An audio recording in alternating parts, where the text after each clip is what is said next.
Matagumpay ang idinaos na black screening ng Mananambal noong February 19. Nagsilbing pagdiriwang ito ng mga Noranians. Full force sila sa pagsuporta sa pagbabalik sa sine ng nag-iisang superstar at national artist na si Nora Aunor. Ay, mapapanood na rin natin ang pelikulang Mananambal. Inaanyayahan ko ang lahat na panood ito sa pagkasipuan sa makatuwang pelikula. Magmana natin, hinintay kaya support na tayo sa mga sinihan na pinaglalaban ng Mananambal. Sa lahat ng mga Noranians, supportan natin ang ating national artist na nag-iisang superstar. Hindi lamang sana ang mga Noranians ang supportan ng lahat ng mga bumubuo, ng mga cast, ng mga positive Jacka Umali, kay Miranda at iba pa. Good luck to us, guys! Tayo, sugod na tayo sa mga sinihan ng pelikulang Mananambal.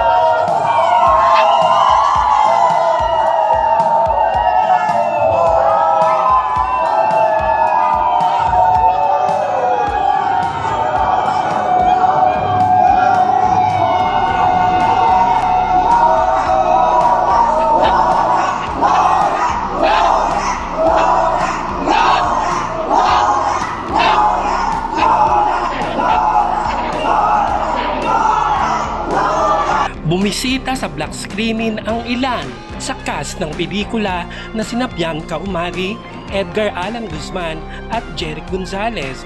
Hindi nakadalo si Ate Guy dahil sa kanyang karamdaman. Samantala ay tila nasupalpal ang mga Bilmanians sa pangbabash nila na first day last day ang Mananambal dahil tumagal ito ng 2 weeks sa mga sinihan at masaya ang produksyon sa pagtangkilik ng mga moviegoers. Congratulations Mananambal team! Maraming salamat sa panonood at hanggang sa muli.